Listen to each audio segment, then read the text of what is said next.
할렐루야. 성도 여러분 반갑습니다. 오늘의 말씀은 사도행전 9장 32절부터 43절까지의 말씀입니다. 사도행전 9장 32절부터 43절까지의 말씀입니다. 그때 베드로가 사방으로 두루 다니다가 루다에 사는 성도들에게도 내려갔더니 거기서 애니야라는 사람을 만나며 그는 중풍병으로 침상 위에 누운 지 8해라. 베드로가 이르되 애니야야, 예수 그리스도께서 너를 낫게 하시니 일어나 내 자리를 정돈하라 한데 곧 일어나니 루다와 사론에 사는 사람들이 다 그를 보고 주께로 돌아오니라. 욥바에 다비다라 하는 여제자가 있으니 그 이름을 번역하면 도르가라. 선행과 구제하는 일이 심히 많더니 그때의 병들어 죽음의 시체를 씻어 다락에 누이니라. 루다가 욥바에서 가까운지라.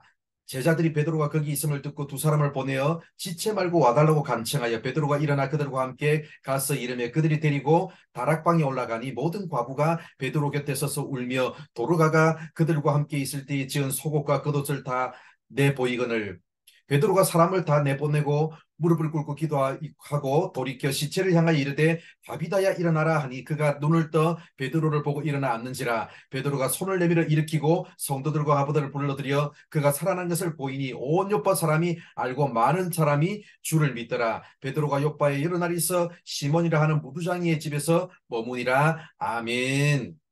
오늘 우리가 읽은 말씀은 베드로의 제2차 전도 여행 이야기입니다. 우리는 이미 8장에서 베드로의 제1차 전도 여행 이야기를 살펴보았습니다. 빌립이 사마리아의 교회를 개척했다는 이야기를 듣고 예루살렘 본부 교회 지도자 베드로와 요한이 빌립이 개척했던 사마리아 교회를 방문해서 점검하는 이야기였습니다. 한마디로 사도행전 1장 8절 말씀대로 스스로 예루살렘을 벗어나서 온 유대와 사마리아로 간 것이 아니라 빌립이 사마리아의 교회를 개척했다는 이야기를 듣고 점검차 갔습니다.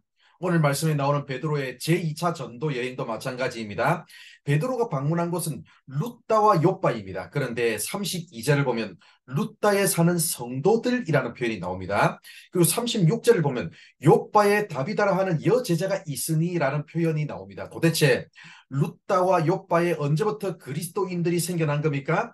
지난 8장에서 빌립이 에디오피아 내시를 만난 후에 다시 위쪽으로 올라가서 가이사랴까지 올라가면서 복음을 전했습니다. 빌립이 가이사랴까지 올라가는 길에 지나가는 도시가 바로 루다 욥바입니다.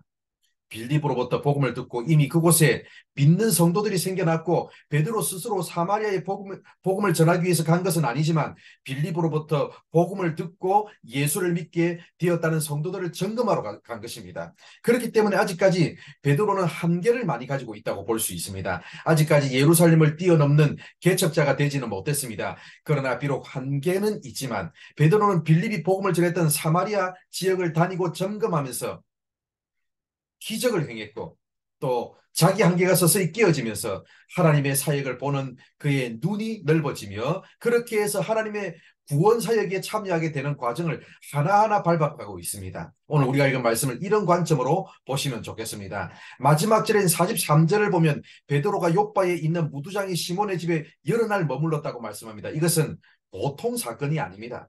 무두장이는 가죽 제조 기술자인데 유대인들은 전통적으로 죽은 짐승을 만지는 것을 부정하게 여겼기 때문에 짐승 가죽을 만지는 무두장이를 죄인 취급하면서 상종을 안 했습니다. 그런 무두장이의 집에서 여러 날 머문다는 것은 유대인들에게는 있을 수 없는 일이었습니다. 결국 베드로는 그때까지 이스라엘 땅을 넘어 땅 끝으로 갈 생각은 안 하고 있었던 한계가 분명히 있기는 했지만 사마리아 땅을 점검하면서 유대 선민 의식을 벗어버렸을 뿐만 아니라 그동안 부정한 자로 취급하는 사람들까지 형제요 가족으로 받아들이면서 점점 성숙한 신앙원으로 변화되어 가고 있었습니다. 사랑하는 성도 여러분, 우리에게는 그 당시 유대인들과 같은 잘못된 편견은 없습니까? 우리가 사랑하고 돌보아야 할 성도와 이웃의 범주 안에 내가 좋아하는 사람들만, 내가 마음에 들어하는 사람들만 설정해놓고 그들과만 교제하면서 특정한 사람들을 배제시켜버리는 그런 모습은 없습니까? 그 모든 편견에서 돌아서시고 이제는 차별과 편견의 시각이 아닌 하나님의 시각으로 사람을 보고 하나님의 마음으로 사람을 품고 섬길 수 있는 우리 모두가 되기를 바랍니다. 기도하겠습니다. 하나님 감사합니다. 오늘도 이렇게 우리를 사랑하여 주셔서 부족한 우리에게 말씀해 주셔서 감사합니다. 오늘날까지 부족한 우리들을 사랑으로 품고 아버지 하나님 우리를 이끌어 오셨던 것처럼 아버지 하나님, 우리도 하나님의 마음으로 사람을 보고 세상을 볼 수 있는 그 마음이 생길 수 있도록 주님 도와주시옵소서. 편견의 시각으로 사람을 대하는 것이 아니라 하나님의 눈으로 사람을 볼 수 있는 그러한 눈이 오늘 열릴 수 있도록 도와주시고, 오늘 하루를 살아가는 동안 하나님의 뜻으로, 하나님의 마음으로 사람을 사랑하고 섬길 수 있는 우리 모든 성도들 되게 하여 주시옵소서. 오늘 하루의 삶도 이끄시고 인도하여 주실 줄 믿사오며 예수님의 이름으로 기도드립니다.